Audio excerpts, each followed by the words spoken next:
अस्सलामुअलैकुम, जाने जहां में खुश आमदीद। नॉवल यारम बाय सुमेरा हमीद, किस्त नंबर 23। सीन वहीं से शुरू हो रहा है जहां पे अमराहा बैठी हुई है उन 3 खवातीन के सामने और उसका दिमाग बड़ा अच्छा चल रहा है और बड़ी प्यारी प्यारी बातें कर रही है। वो अपने ख़ानदान को बड़े ही अच्छे वे में डिफेंड कर रही है और अपने मुल्क की पॉजिटिव चीज़ों के बारे में बात कर रही है और किस तरह से वो बता रही है कि यहाँ पे ख़ानदान को एक माँ जो है वो अपने बच्चों को जोड़े रखती है और क्या क्या हालात होते हैं और उससे क्या मज़ीद सवालात पूछे जाते हैं। आइए जानते हैं।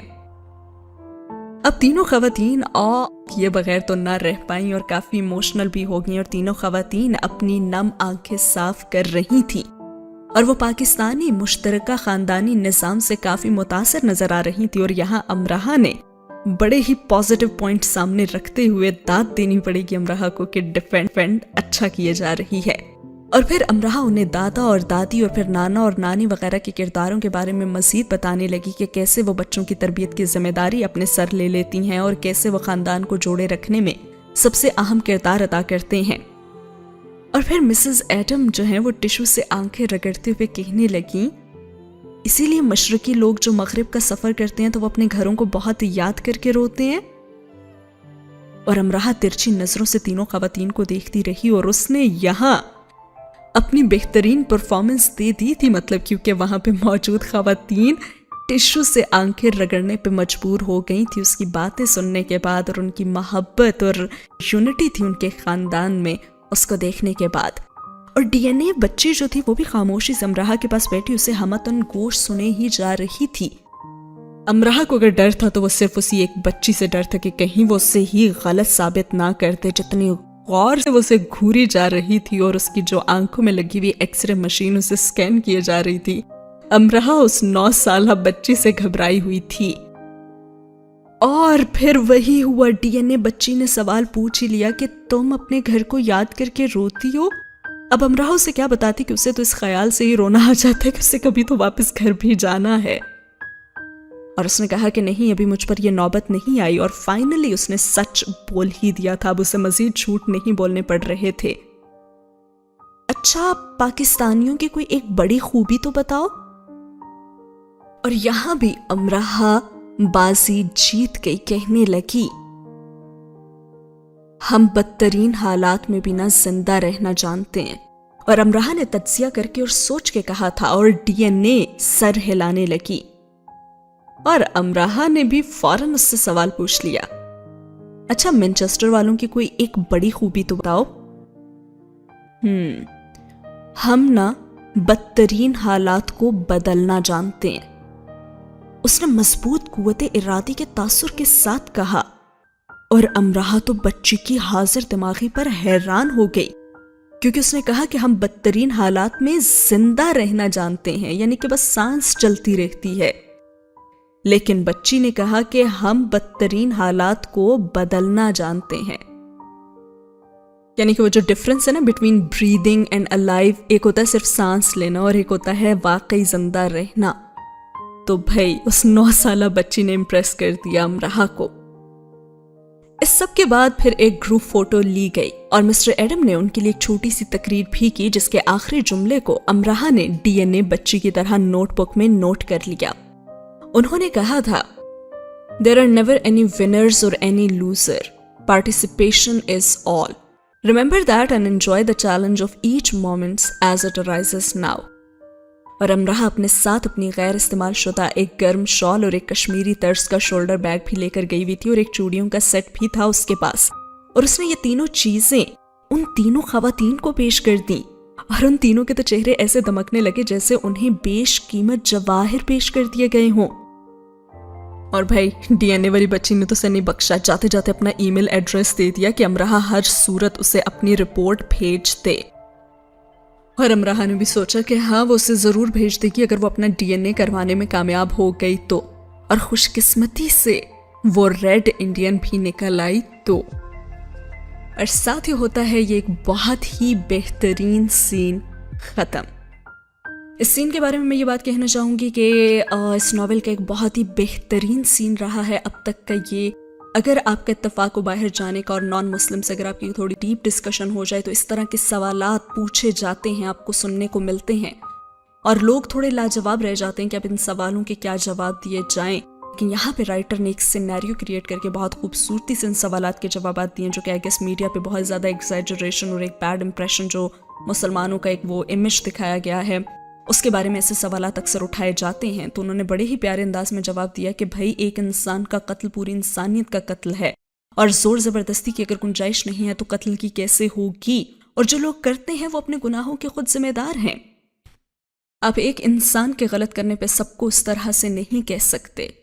हत्ता के कहा जाता है कि गुनाह से नफरत करो, गुनहगार से नहीं। गुनाह से नफरत करो। हो सकता है कि गुनहगार तुम्हारा इस तरह का रवैया अच्छा देखकर वो खुद ही गुनाह से दूर हो जाए। तो अमन और सुकून का सबक ही तो सिखाता है हमारा मजहब। और फिर जो जॉइंट फैमिली के कॉन्सेप्ट को बहुत खूबसूरती से यहाँ पे उसने सियासी बयानात देते हुए और एक बड़ा ही अच्छा इंप्रेशन यहाँ पे क्रिएट किया है उसने कि बेचारी 3 खवातीन ही करती रह गई और आंसू भी उनकी आंखों में आ गया। तो मैं यहाँ पे ये दाद देना चाहूँगी अमराहा को कि उसने भाई 10 आउट ऑफ 10 ले लिए हैं। पीछे जो वो बैड अटेम्प्ट हुआ था अमराहा का कोरल के सामने, उसको बैलेंस कर दिया है यहाँ पे ऑथर ने। कितने नंबर दे रहे हैं आप अमराहा को इस सीन में, जरूर बताइएगा कमेंट सेक्शन में।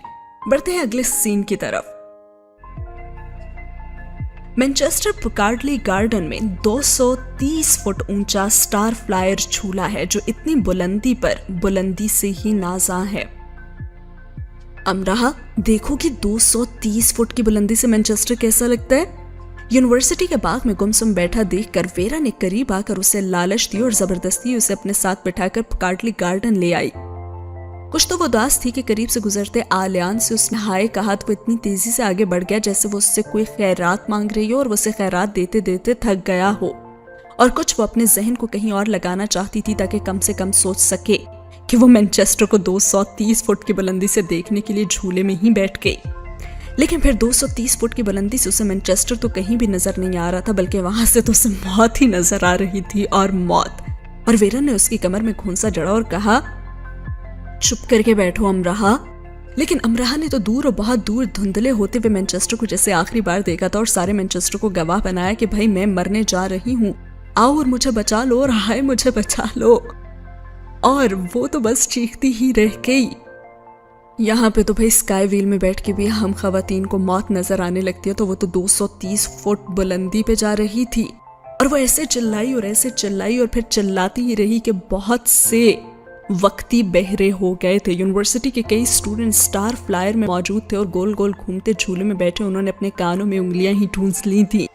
और वेरा ने सख्ती से उसके मुंह पे हाथ रख दिया था और वो सोचने लगी कि मरने वालों के साथ कोई ऐसे करता है भला। अरे वो मरने जा रही थी और वो चिल्लाई भी ना, और वो दादाजी और दादाजी ही करती रही। वो तो इसलिए भी स्टार फ्लायर में बैठ गई थी कि रूसी कंपाउंड वेरा के आगे उसकी सुबकी ना हो, पर सुबकी बेहतर थी बनिस्बत मौत के। उसने कहा था कि चलो उसे ये जाहिर न करना पड़े कि उसे डर लग रहा है, इसलिए उसने सोचा कि वो झूले में जगह बैठ जाए, लेकिन वहां पे तो उसे अपनी मौत नजर आई और डर क्या, वो तो चीखना ही शुरू हो गई। और फिर जमीन पर आती वेरा ने उसके बाजू में चुटकी भरी और कहा, यार तुम इतना डरती हो। और अमराहा तो सुन ही हो चुकी थी, वो तो उसकी कोई बात सुन ही नहीं रही थी, वरना वो यकीनन उसकी चुटकी पर तो चिल्ला ही उठती। यार मुझे भी नहीं पता था कि मैं इतना डर जाऊंगी, वैसे ऐसे डरती नहीं हूं मैं, लेकिन आज न जाने में क्यों डर सी गई थी। अमरा साफ साफ झूठ बोल रही थी। हाँ मुझे यकीन हो गया था कि स्टार फ्लायर का ना आखिरी राइड था, तुम मर जाती ऊपर ही तो हुकूमत तो इसे बंदी करवा देती ना। हाँ यार शुक्र है कि वहां पे कोरल नहीं था। अमराहा आसपास शर्मिंदा शर्मिंदा सी अब देख रही थी और जो लोग उसके साथ झूले में बैठे थे वो भी कड़े तेवरों से दोनों को घूर कर गुजर रहे थे। यानी हमारा तो मजा खराब कर दिया ना तुमने, इस तरह से उसे देखते हुए गुजर रहे थे। और फिर अमराहा रात को सोई तो फिर से 230 फुट की बुलंदी पर ही थी और आंख खुली तो साधना और एनन उसके सरहाने खड़ी हुई थी और वेरा ने जरूरत ही महसूस नहीं की थी आने की। यानी कि वो ख्वाब में भी चिल्ला रही थी और उसे ख्वाब भी वही आ रहे थे कि वो 230 फुट की बुलंदी पर है और वो चिल्लाते चिल्लाते उठ ही गई। क्या कोई बुरा ख्वाब देख लिया तुमने? साधना ने उसे पानी पिलाया। नहीं, मैं ठीक हूँ, शुक्रिया, आप दोनों जाएं। और एनन उसकी हथेलियां मसल रही थी। उन्हें तो पता ही नहीं था कि आज वो 230 फुट की बुलंदी से वापस आई है, लेकिन वेरा को तो पता था, इसलिए वो सुकून से सोती रही। और एनन परेशान होकर उससे पूछने लगी, जब तुम ठीक होती हो तो ऐसे चिल्लाती हो? और उसने अपने दिल पर हाथ रखा और वो कमरे से चली गई। और साधना उसके करीब बैठ गई। ये वाहिद वही तो हमदर्द थी उसकी। कहने लगी, कोई परेशानी है क्या तुम्हें अमरहा? नहीं, लेकिन तुम पहले जैसी नहीं रही, साधना ने उसे बगौर देखते हुए कहा। पहले जैसी कैसी? बस ऐसा लगता है कि जैसे तुम मुरझा सी गई हो, और ऐसा लगता है कि जैसे तुम्हारे अंदर कुछ सूखता जा रहा है। अरे ऐसा कुछ नहीं है, बस थक जाती हूं ना मैं। काश ये थका नहीं हो और तुम बिल्कुल ठीक हो। साधना उसके बाल छूकर चली गई। और उसने सोचते हुए कहा कि काश ये ख्वाब ही हो और खिड़की के नीचे आलियान खड़ा हो। और फिर वो करवट बदल कर सोने की कोशिश करने लगी। अगली सुबह वो यूनिवर्सिटी नहीं गई। उसने सोचा कि शुरू के 2 लेक्चर्स वो छोड़ दे, क्योंकि उसे एक पाकिस्तानी घर जाना पड़ा था। दरअसल साधना की तबीयत कुछ ठीक नहीं थी और वो अपनी ड्यूटी पर जाने के काबिल नहीं थी। लेकिन जिस घर उसे ड्यूटी पे जाना था वो खातून तो बज़िद थी कि उनके घर शाम को पार्टी है, इसलिए साधना को हर सूरत काम के लिए आना ही होगा। और साधना की खराब तबीयत देखते हुए अमराहा का तो दिल ही भर आया और उसने कहा कि वो उसकी जगह जाकर काम करेगी, और इसके लिए वो आज यूनिवर्सिटी में पहले 2 लेक्चर्स नहीं लेगी। पहले तो साधना बिल्कुल ना मानी, लेकिन फिर बामुश्किल मान ही गई। और जब अमराहा वहां गई तो उस खातून ने तो उससे सारे घर का इतना काम करवाया कि वो वापस यूनिवर्सिटी जाने के काबिल ही ना रही। यूनिवर्सिटी, जॉब और पढ़ाई, उसे ये सब पहले मुश्किल लगता था, लेकिन अब तो वो उसकी आदी हो चुकी थी। जिंदगी थोड़ी सी मुश्किल थी, लेकिन बदतरीन तो नहीं थी। हाँ, जो सुकून उसके पास हुआ करता था अब वो कहीं नहीं रहा था। इसी दौरान उसे अपने डिपार्टमेंट के स्टूडेंट्स के साथ शेक्सपियर के ड्रामे देखने का इत्तेफाक हुआ। और शेक्सपियर के लिखे ड्रामे अच्छे थे और बाकमाल भी होते थे, लेकिन स्टेज पर आकर तो उन्होंने हद ही कर दी थी। इतने जबरदस्त के आंख झपके बिना देखते ही जाओ।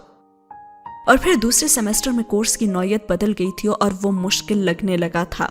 यूनिवर्सिटी में मशहूर है ना कि जब तक पहले सेमेस्टर की किताबों के साथ जान पहचान और दोस्ती होने लगती है तो सेमेस्टर ही खत्म हो जाता है, और दोस्ती जो होते हुए रह चुकी होती है वो एग्जाम्स में दुश्मनी निभा कर चली जाती है और ग्रेड्स क्या से क्या हो जाते हैं। और स्टूडेंट्स तो ऐसे बता रहे होते हैं जैसे उन्हें तो किताबों से इतना प्यार है, और वो किताबों को ऐसे सर पर सवार करते हैं जैसे फेसबुक, ट्विटर और यूट्यूब को। और उन्हें किताबों को पढ़ने की उतनी बेकरारी होती है जितनी लॉगिन होने की। साथ ही बताया जाता है कि अमराहा को ट्राइफर्ड शॉपिंग सेंटर में बॉलीवुड ढाबे में एक अच्छे मुआवजे पर जॉब की भी ऑफर हुई थी, लेकिन न जाने क्यों अमराहा ने इनकार ही कर दिया था। उसका दिल ही नहीं चाह रहा था कि वो अपना स्टोर छोड़कर जाए। वहां 7 सेल्समैन और 2 मैनेजर थे और वो उन सबकी आदी हो चुकी थी और वो वहां पे काफी कंफर्टेबल थी और बगैर किसी वजह के उनसे लगाव भी वो महसूस करती थी। अमराहा तब्दीली को पसंद भी करती थी और तब्दीली से खौफ भी रहती थी, यानी कि वो जाना भी चाहती थी, कुछ चेंज भी लाना चाहती थी, लेकिन तब्दीली से खौफ थी वो। उसने अपनी जिंदगी में एक चीज के लिए पूरी शिद्दत से तब्दीली की ख्वाहिश की थी और वो थी अपने माहौल के बदल जाने की। और अब यहाँ उसे हर चीज के साथ गहरी वाबस्तगी महसूस होती थी, यानी कि अगर वो यूनिवर्सिटी जाती थी तो वहां पे भी उसकी अटैचमेंट थी अपनी क्लास के साथ, क्लास में मौजूद अपनी नशिस्त के साथ जहां पे वो बैठती थी, हत्ता के क्लास डोर के साथ भी उससे काफी ज्यादा अटैचमेंट फील होने लगी थी। बल्कि यूं कहना चाहिए कि यूनिवर्सिटी के एक एक दरख्त और घास के एक एक किते के साथ भी, यूनिवर्सिटी में जा बजा इस्तादा खामोश मशहूर शख्सियात के मुजस्समे तक के साथ भी, जाने क्यों हर चीज उसे अपना आप महसूस करवाती थी। यानी ऐसे जैसे वो सब कुछ उससे बातें करती थी। वो जानती थी कि मैनचेस्टर में वो मेहमान है और यही चीज तो उसे कर्ब में मुब्तला कर देती थी कि हर वो चीज जिसके साथ उसकी अटैचमेंट बढ़ती जा रही है उसे बहुत जल्द उसे छोड़कर चले जाना है। और वो जो बच्ची ने उससे सवाल पूछा था कि अगर तुम्हें घर की याद आती है, तो उसने कहा था कि अभी तक इसकी नौबत नहीं आई, तो वाकई ऐसा ही था। वो यहाँ पे हर चीज में रच बस गई थी। ऑक्सफोर्ड रोड पर वाकई चर्च की सीढ़ियों पर बैठकर वो कभी कभी दादा से बात कर लिया करती थी, वरना तो वो खामोश ही बैठी रहती और आती जाती डबल डेस्क बसों को तकती रहती और हंसते मुस्कुराते और बातें करते हुए स्टूडेंट्स को पता नहीं किस कदर हसरत से देखती रहती। वो कभी कभी वो भी हंसने वालों में शामिल हो जाती। न जाने क्यों इतनी बेफिक्री थी। कोई उसके साथ साथ था। चर्च की सीढ़ियों पर अकेले बैठने की नौबत वो खुद पर खुद ही लेकर तो आई थी और अक्सर ही वो वहां पर पाई जाती थी। और वो सोचा करती कि अगर उसे पाकिस्तान जाना है तो फिर इन सब चीजों को उठाकर अपने साथ ले जाना है। ये सब उसका अपना नहीं था, लेकिन इस सब ने उसे अपना बना लिया था। हाँ, ये सब अपना है, लेकिन ये सब अपना नहीं रहेगा और ये यहीं रह जाएगा। ये चीज उसे तकलीफ देती थी और वो सोचती थी कि अगर ये सब यहीं रह जाएगा फिर तो वो खाली हाथ रह जाएगी ना।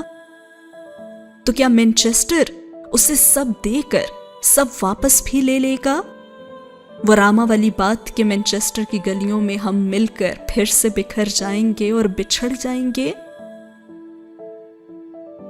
खैर, दूसरे सेमेस्टर ने उसे सहमा दिया था कि दूसरा सेमेस्टर भी तो एक दिन खत्म हो जाएगा और फिर तीसरा भी और फिर चौथा भी। जैसे रामा कहता था ना कि यूनिवर्सिटी खत्म होगी तो वो वापस चली जाएगी और मैं वापस, और फिर कुछ सालों बाद में जाऊंगा और फिर मैं बूढ़ा हो जाऊंगा और फिर मैं मर जाऊंगा और मैं इससे बिछड़ जाऊंगा। तो क्या फिर सब खत्म हो जाएगा? यानी चलो वापस घर और उसी माहौल में जिसमें वो नहस थी, उसे मनहूस कहा जाता था, जहां उसे चाहने वाला सिर्फ उसका एक रिश्ता दादा ही था। और बस वो बिछड़ने से पहले ही बिछड़ने के खौफ से डरती थी कि ये सब अपना, जिसे अपना बना लिया गया है, उसे छोड़ के चले जाना है। वो रात को मैनचेस्टर में सोती और सुबह आंख खुलती तो लाहौर मॉडल टाउन अपने घर में होती। दादा के कमरे की खिड़कियों से रोशनी लकीर बनाती ऐन उसकी आंखों पर बरस रही होती और वो तिलमिलाकर आंख खोलती। सामने ही दादा और उसकी मुश्तरका तस्वीर दीवार पर जगमगा रही होती और वो चीख मार कर उठ जाती और सोचती कि मैं लाहौर कब आई और मैनचेस्टर कहाँ गया। उसके दिल के धड़कने की रफ्तार खतरनाक हद तक बढ़ जाती और शटलकॉक के नीम अंधेरे के कमरे में वो गहरी गहरी सांसें ले रही होती। उठकर खिड़की तक जाती तो बाहर मैनचेस्टर पर नजर दौड़ाती, लेकिन फिर भी उसे यकीन ना आता कि वो मैनचेस्टर में है। वो इतना सोच चुकी थी इसके बारे में कि उसे लाहौर चला जाना है कि वो उठती तो उसे लगता कि वो लाहौर में है। और फिर मैनचेस्टर को खिड़की से देखने के बावजूद उसे लगता कि ये ख्वाब है। हकीकत में तो वो मॉडल टाउन अपने घर के बेड पर सोई बस ये ख्वाब देख रही है। और फिर वो वेरा को फोन करती, वेरा सुबह यूनिवर्सिटी जाना है। हर वेरा चिल्ला कर कहती कि नहीं, सुबह तुम्हें इलेक्ट्रिक चेयर पर बिठाया जाना है और सुबह तुम्हारी मौत का दिन है। वो जैसे उससे कंफर्म करना चाह रही होती कि वो वाकई मैनचेस्टर ही है। और वो कई बार इस बेचारी को ऐसे ही तंग कर चुकी थी।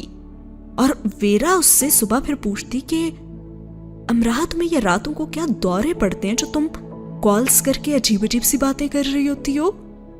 लेकिन अब अमराह उसे अपने दौरों की कैफियत क्या समझाती कि उसकी आंख जब लाहौर में खुलती है तो उस पर क्या गुजरती है। जब वो ये जानती है कि वो अब मैनचेस्टर नहीं बल्कि लाहौर में है और उन तारीकियों में वापस आ चुकी है, तो उसकी क्या कैफियत होती है, वो उसे कैसे समझाती। और फिर वो तंग आकर और अपने हालात और अपनी सिचुएशन से मजबूर आकर जाती है किसके पास? साई के पास, अपने दिल का हाल सुनाने। और वो भी अगली ही सुबह। साई, मैंने ख्वाब में देखा है कि तुम्हारी शादी हो रही है। और वो उससे मुस्कुराते हुए कहने लगा, अच्छा, क्या मुझे अब ये नहीं पूछ लेना चाहिए कि किसके साथ? हाँ पूछ लो, लेकिन लड़की का चेहरा तो मुझे नजर ही नहीं आया, लेकिन उसने चोली पहन रखी थी और हाथों में ना गोल गोल मेहंदी भी लगा रखी थी। बसंत बहारी रंगों ने साई के वजूद का इहाता किया और साई ने कहा, सुने के ख्वाब उल्टे होते हैं, जैसे वो नजर आते हैं उससे। और अमराह फौरन बोली, अरे ये उलट नहीं होगा, मेरे दादा कहते हैं कि फजर के वक्त देखे के ख्वाब बिल्कुल सच्चे होते हैं। अच्छा, क्या वाकई?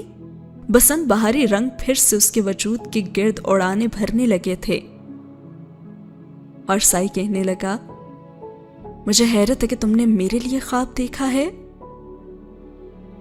हाँ, लेकिन मुझे तो कोई हैरत नहीं है, हम बाकायदा दोस्त ना सही, लेकिन हम में एक ताल्लुक तो है ना। तुमने कितनी बार सुना है मुझे। और साई की आंखें नम हो गईं, क्योंकि वो तो सेठ ऑल था ना, पूरी यूनिवर्सिटी उसके पास आती थी और वो उसके पास कोई नहीं होगा शायद। और उसने कहा कि मैं जज्बाती हो रही हूं, मुझे तुम्हारा ख्वाब अच्छा लगा है, साई ने कहा। और अमराह खुशी से कहने लगी, क्या तुम मुझे अपनी शादी में बुलाओगे? और जवाबन साई कहने लगा, क्या तुम मेरी शादी में आओगी? और हाँ, जरूर आना, और आलियान के साथ। ओ आई मीन, उसने अपनी जुबान पकड़ी, वो वाकई जज्बाती हो रहा था और उसकी जुबान फिसल गई थी। मतलब आलियान भी उसके पास आया था। अमराह ने सोचा कि शायद आधी रात को वो आया होगा और उसे जगाकर और उसका बोर्ड उसके हाथ में थमाकर बैठ गया होगा, या फिर उसे अपने साथ चहलकदमी पर आमादा करके तब जब वो साथ थे, या फिर तब जब वो जुदा हुए वो उसे किन दिनों की बातें सुनाता रहा होगा, तब की जब सांसों ने बचना शुरू किया था, या फिर तब की जब सांस टूटकर गूंगे हो गए थे। और बाहर से पहले और बाहर के बाद न जाने वो कितनी बार आ चुका होगा ना साई के पास। अमराह सोचने लगी, शायद अमराह से मिलने के बाद या फिर अमराह को छोड़ देने के बाद साई के सामने कह कहे भी लगाता होगा ना वो, और साई के सामने आंसू छुपाता भी होगा वो। वैसे एक बार तो अमराह ने आलियान से पूछा भी था, तुम कभी साई के पास गए हो? हाँ, वो शरार से मुस्कुराने लगा था, यानी मिस्ट्री हंसी थी। तुम ऐसे हंस क्यों रहे हो मेरी इस बात पे? हंसबे आदत वो शक में मुब्तला हो गई थी। ऐसे कैसे अमराह? आई मीन मिस्ट्री से। अच्छा, मुझे तो पता भी नहीं है कि मैं मिस्ट्री हंसी हंस रहा हूं। तुम्हें पता है, एक बार मेरी बहन भी ना ऐसे ही हंसी थी और मैंने उसके बाल पकड़ लिए थे। दोबारा उसने मुझे चिढ़ाने की गलती नहीं की थी। अच्छा, लेकिन मैं तो तुम्हें चिढ़ा नहीं रहा, अलबत्ता तुम मेरे बाल पकड़ सकती हो। वैसे बाल पकड़कर तुम करती क्या हो? मैंने ना उसका सर दीवार में दे मारा था और गैर इरादी तौर पर आलियान उससे एक कदम दूर हुआ और अपना सर बचाने के लिए और अमराह ने फलक शगाफ कहकहा लगाया, देखो देखो देखो, मुझे यकीन दिलाओ कि तुम मजाक ही कर रही हो। वो रुककर उसे देखने लगा। मैंने ऐसा ही किया है आलियान, और अमराह को उसकी हैरत अच्छी लगी थी।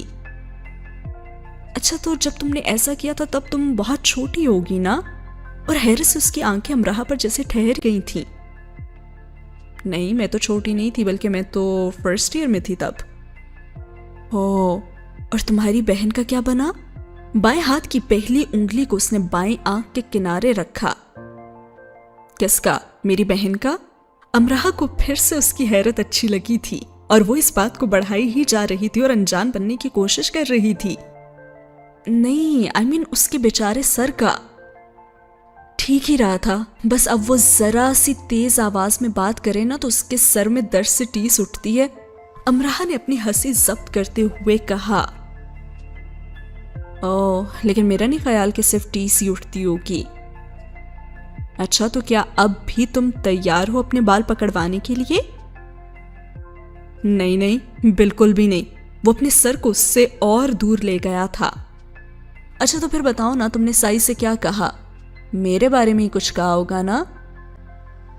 और उसे देखते हुए कहने लगा, तुम्हें ये यकीन क्यों है कि तुम्हारे बारे में ही कुछ कहा होगा? जैसे तुम हंसे हो ना, तुम्हारे हंसने के अंदाज से। वैसे क्या तुमने उसे ये बताया है कि मैं भी भी करके रोती हूँ और ऐसा करते किस कदर बुरी लगती हूँ? या फिर तुमने उसे ये बताया कि मैंने तुम्हें थप्पड़ दे मार दिया था? और आलियान लब दबाए अपनी हंसी दबाने की कोशिश करता रहा, और जब मजाकन सिर्फ उसे डराने के लिए अमराह ने हाथ उसके बालों की तरफ बढ़ाए तो वह कहकहा लगाते हुए भाग गया। मैं अब उसे यही तो बताने जा रहा हूं कि वो तुम जैसी खूनखार जंगली बिल्ली से ना बचकर रहे। और जाते हुए वो ये कहकर गया। और साई अब देख रहा था अमराह को कि वो चुप की चुप ही रह गई है और किसी गहरी सोच में वो गुम हो गई है। और फिर साई ने उसे मुतवज्जा करने के लिए कहा, अमराह। और खामोशी से साई को देखकर अमराह उसके पास से चली गई और फिर वो बिजनेस डिपार्टमेंट आ गई। हर सोचने लगी कि काश आज तो उसे आलियान नजर आ जाए। और फिर कॉरिडोर में दीवार के साथ सर टिकाए, एक सीधी और एक तिरछी टांग खड़ी किए अपने आईफोन के साथ मसरूफ उसे नजर भी आ गया। अमराह को हमेशा खुद को देखकर लगता था कि वो इतने बड़े मैनचेस्टर में अकेली रह गई है, जबकि उससे देखकर उसने जाना था कि अकेला होना किसे कहते हैं। आलियान को देखकर उसने जाना था कि अकेला होना किसे कहते हैं। आलियान ऐसे खामोश खड़ा था जैसे उसकी जुबान ने कभी कलाम की जहमत ही नहीं उठाई थी और ना ही अब वो ये ख्वाहिश रखती थी। कोई इतना खामोश हो सकता है कि उस पर ये गुमान गुजरे कि उसकी जुबान कभी कलाम की जहमत नहीं उठाना चाहती और ना ही ख्वाहिश रखती है। लेकिन आलियान पर यह गुमान उसका पुख्ता हो रहा था। जिन बहारों को साथ लिए वो चला फिरा करता था, उन सब बहारों को खफा किए हुए वो उनसे खफा हुए वे बड़ा बेनूर सा खड़ा था। उसे देखकर मुस्कुराने पर माइल लोग अब मुस्कुराहट रोक लेने पर मजबूर हो जाते थे। और अमराह को तो उसकी इस हालत ने वाकई दुखी कर दिया था और वो खुद से पूछने लगी कि क्या वाकई ये आलियान था। और अभी वो खड़ी उसे देख ही रही थी कि पीछे से वेरा आई और उससे कहने लगी, तुम यहां ऐसे क्यों खड़ी हो? वेरा पीछे से आई और उसके हाथ में 2 कॉफी के मग थे। मैं तुम्हें ही तो ढूंढने आई थी। तो क्या मैं गुम हो चुकी हूं? और कब? वेरा ने आईब्रो उचकाई। मुझे तुम्हारा फोन चाहिए था, मैंने दादा से बात करनी है, मेरे फोन में कुछ मसला है। अच्छा लाओ अपना फोन दिखाओ। वो वेरा थी, वेरा 0070। तुम अपना फोन दे रही हो या नहीं? अमराह ने बुरा मानने की अदाकारी की। अरे अपना फोन दो, मैं ठीक कर देती हूँ ना पागल। वो खराब था और मैं घर छोड़ आई हूं। अमराह की किस्मत खराब कि उसी वक्त उसके बैग की ऊपरी जेब में रखे फोन पर किसी का मैसेज आया, और किसी पागल ने ही तो उसे इस वक्त मैसेज भेजा था। ये कोई वक्त था भला? और वेरा ने दाएं आंख की कमान उचकाई। यानी फोन तो घर है ना अमराह, है ना? और न जाने क्यों अमराह के झूठ हमेशा ऐसे ही पकड़े जाते थे। ठीक से तो उसे बेचारी को झूठ भी नहीं बोलने आता था। और अदाकारी तो अब और अरूज पर गई और उसने कहा, अरे ये तो मेरे पास ही है, मुझे पता ही नहीं था। हाँ और भी देख लो क्या क्या तुम्हारे पास ही है जिसे तुम गुमशुदा समझे बैठी हो। कुछ तो था वेरा के अंदाज में कि अमराह उसे देखे गई और उसे देखते रहना काफी मुश्किल था, और उसने फौरन से कहा, ये कॉफी किसके लिए है? और वेरा ने कहा, मेरे और आलियान के लिए। और न जाने क्यों लेकिन उसे लगा कि गर्म कॉफी वेरा ने उस पर उंडेल दी थी। वो है कौन आलियान के लिए कॉफी ले जाने वाली? और आलियान क्यों पिएगा उसकी कॉफी? जी नहीं, नहीं पीता वो ऐसे वैसों की कॉफी ट्रीट। अमराहा यही सोचे गई और फिर वो तेजी से जाने लगी और जाते जाते अपने एशियन फ्लैग के नाम से मशहूर हो चुके दुपट्टे को तेजी से संभालने की ऑस्कर अवार्ड अदाकारी करते वेरा कॉफी गिरा ही बैठी। और शायद उसने जानबूझकर गिराई थी कि अगर मैं नहीं तो तुम भी क्यों। Oh sorry. Grammy award honour performance थी अमराहा की। और वेरा की दाईं आंख की कमान फिर से अचकी। अमराहा, जैसे वो सब समझ गई थी और वेरा ने इतना ही कहा था कि अमराहा जल्दी से वापस पलट आई। आलियान उससे नाराज है, ठीक है ऐसा ही है, लेकिन इसका मतलब ये तो नहीं ना कि के यानी क्या सोच रही थी अमराहा। और ख्यालात का हजूम उसके दिमाग में एक दूसरे से दस्त पा होने लगा था और सोचने लगी कि वो आलियान को देखने आई ही क्यों थी यहाँ पे। और ये सवाल उसके अंदर बाज़गश बन गया था, क्यों उसके कदम खुद ब खुद बिजनेस डिपार्टमेंट की तरफ आ गए थे और आलियान को देखते ही उसके कदम थम से गए थे। और वो सोचने लगी कि अब सब ठीक हो जाएगा या बस सब खत्म हो जाएगा। जिसकी बुनियाद ही नहीं रखी गई थी तो वो इमारत अपनी तरफ आने के रास्ते गुम करने लगी थी ना। अमराहा तो बिला वजह यूनिवर्सिटी में अब चक्कर ही लगाने लगी थी। उसे अब किसी पल चैन नहीं आ रहा था और वो पागल बनी बिला वजह यहां से वहां घूम रही थी। उसे समझ ही नहीं आ रहा था 100 झूठ सच बोलकर उसने अपने आप को ये तसल्ली दे ली थी कि सब ठीक हो जाएगा, तो फिर वो तसल्ली कायम क्यों नहीं रह रही थी। और इस तरह के चक्कर काटते हुए आखिरकार उससे किसी ने पूछ ही लिया कि ये क्या तुम तितली बनी चकरा रही हो। किसी ने उसके पीछे से आकर कहा था और वो कहने लगी, मैं तो बस यूनिवर्सिटी घूम रही हूं। मैं तो तुम्हें रोज ही यूनिवर्सिटी घूमते देखता हूं, कितना घूमना है आखिर तुमने? मुझे ऐसा करना ना पसंद है। 1 मिनट, तुम मुझे रोज यूनिवर्सिटी घूमते देखते हो, मतलब तुम रोज मेरा पीछा करते हो? और एकदम उसके चेहरे के रंग बदले जैसे उसकी चोरी ही पकड़ी गई हो। नहीं, ऐसी बातें मालूम हो ही जाती हैं। ना ना ना, तुम मेरी जासूसी करते हो, है ना? हाँ, इसे जासूसी का नाम दिया जा सकता है। और उसने बैग में से 2 लॉलीपॉप निकाले, एक खुद खाने लगा और एक उसके आगे कर दिया। अच्छा ये बताओ कि क्या तुम दाइम के लिए काम कर रहे हो? क्योंकि उसे ये खौफ रहता है ना कि यूनिवर्सिटी में मैं जरूर कुछ उल्टा सीधा करके पाकिस्तान का नाम ले डूबूंगी। उसे मेरी समझदारी पर आखिर शक ही क्यों है इतना? और लॉलीपॉप मुंह में दबाए वो जी जान लगाकर हंसा। तुम बातों को कितने रुख दे डालती हो नमराहा, वैसे तुम ऐसी बातें करना कहां से सीखती हो? देखो ना, तो मैं तुम्हारी जासूसी कर रहा हूं और ना ही दाइम ने मुझे तुम्हारे पीछे लगाया हुआ है। वैसे पाकिस्तान में तो तुम काफी मकबूल रही होगी ना? और अमराहा तो सन्नाटे में आ गई कि उसे कैसे मालूम हो गया ये क्या उसकी शोहरत के चर्चे यहां तक पहुंच गए थे।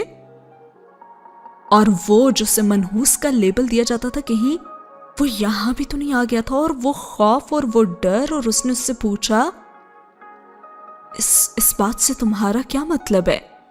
और जैसे उसका रंग ही उड़ गया था और लॉलीपॉप मुंह से निकाल कर वो बुलंद बांग कहे लगाने लगा और कहने लगा, तुम्हारी तो शक्ल बता रही है कि मेरी बात को फिर से तुमने अपनी मर्जी का रंग दे डाला है। तुम बातों को अपनी मर्जी के रंग ही तो देती हो और ऐसे गुस्सा करती हो, भड़कती हो और चिढ़ जाती हो। ऐसे कितना जरखेज दिमाग है ना तुम्हारा अमराहा। मैंने आज तक इतना जरखेज दिमाग किसी का नहीं देखा। अमराहा नित नई सोचों की अजीम काश्तकार। और अमराहा को तो उसकी बातों पे गुस्सा ही आ गया। एक सवाल सीधा सा पूछा था और उसने बात को इतना घुमा दिया और एक भी काम का जवाब नहीं दिया। ये लो पकड़ो अपना लॉलीपॉप, मैं नहीं खाती ये, और बच्ची नहीं हूं मैं कि लॉलीपॉप खाती रहूं। और वो तो वाज़े बुरा मान गई थी और आगे बढ़ गई और वो लॉलीपॉप हाथ में पकड़े उसके पीछे लपका और तब तक उसके पीछे ही रहा जब तक उसने वो लॉलीपॉप खा नहीं लिया। और खुद से और सोचों से थक कर अब अमराहा ने खुद को थका ही डाला था। ऐसी थकन जो किसी आराम और दवा से जाने वाली तो ना थी। और साथ ही हुआ ये सीन खत्म और साथ ही हुआ ये चैप्टर भी खत्म। अमराहा का किरदार भी थोड़ा सा इंटरेस्टिंग होता जा रहा है। कहीं पे वो खा जाती है मात और कहीं पे वो लोगों को रुला जाती है और कहीं पे वो ब्रेकअप भी करवा जाती है। और हर छोटी सी छोटी बात पे वो जो एक बात के 100 जवाब निकाल लेती है। और नित नई सोचों की अजीम जो काश्तकार है वो, और ये शख्स जो उसका पीछा कर रहा है या जासूसी कर रहा है, ये है कौन? ये हम सब जानेंगे आने वाली एपिसोड्स में। लेकिन अमराहा का कैरेक्टर थोड़ा सा इंटरेस्टिंग होता जा रहा है और काफ़ी नई नई चीज़ें इस नॉवेल में हैं। जैसे जिम के किरदार को इंट्रोड्यूस करवाया गया, साई को करवाया गया, एक ट्रीट का कॉन्सेप्ट यहाँ पे दिया गया। तो काफ़ी एंजॉय कर रही हूँ मैं इसमें इन छोटी छोटी चीज़ों को। आई होप कि आप लोग भी एंजॉय करेंगे। अपना फीडबैक ज़रूर दीजिएगा कमेंट सेक्शन में। और साथ ही साथ मैं आप लोगों को बताती चलूँ कि अगली एपिसोड में दिखाया जा रहा है कि लेडी मेहर आलियान की शादी की बात कर रही हैं और अब वो क्या करने वाली हैं और कब अमराहा दोबारा से कॉरल से लेगी बदला और एक नेक्स्ट अटेम्प्ट कब होगी, ये भी हम जानेंगे आने वाली एपिसोड में। कैसी लगी आज की एपिसोड? कमेंट सेक्शन में अपना फीडबैक ज़रूर दिया करें, ज़रूर बताया करें कि कैसी लग रही है आपको एपिसोड। आई नो कि आप लोग कह रहे होते हैं कि हम तो भाई साइलेंट फॉलोअर हैं या लिसनर हैं, हम बस सुन लेते हैं। तो भाई बोल भी लिया करें। इतना मैं बोलती हूँ तो आप लोग एक लाइन तो कमेंट सेक्शन में लिख ही सकते हैं। अगर कुछ समझ नहीं आती तो अपनी एक फेवरेट लाइन की होती है वो लिख दिया करें, कोई सजेशन होती है वो दे दिया करें, कुछ भी लिख दिया करें, लेकिन कमेंट ज़रूर किया करें क्योंकि नेक्स्ट एपिसोड को रिकॉर्ड करने से पहले मैं आप लोगों के कमेंट्स ज़रूर पढ़ती हूँ। और जब कमेंट्स नहीं होते या फीडबैक नहीं होता तो फिर मेरा भी दिल नहीं करता रिकॉर्ड करने का। तो थोड़ा आप लोगों को भी फीडबैक देते रहना चाहिए और थोड़ा इंगेजमेंट शो करनी चाहिए। Make it your habit. और कुछ नहीं बेशक फीडबैक भी ना दें, सिर्फ इतना लिख दिया करें कि आज की पूरी एपिसोड में आपकी फेवरेट लाइन या फेवरेट डायलॉग क्या था। कमेंट किया करें my favourite line is this and that's it. हो सकता है कि आप लोगों के कमेंट्स को पढ़ के ही इस नॉवेल की जो बेहतरीन लाइंस हैं उन पे मैं एक वीडियो बना दूं, और ये भी हो सकता है कि आपके नामों के साथ उन लाइंस को मैं इस वीडियो में शामिल करूं।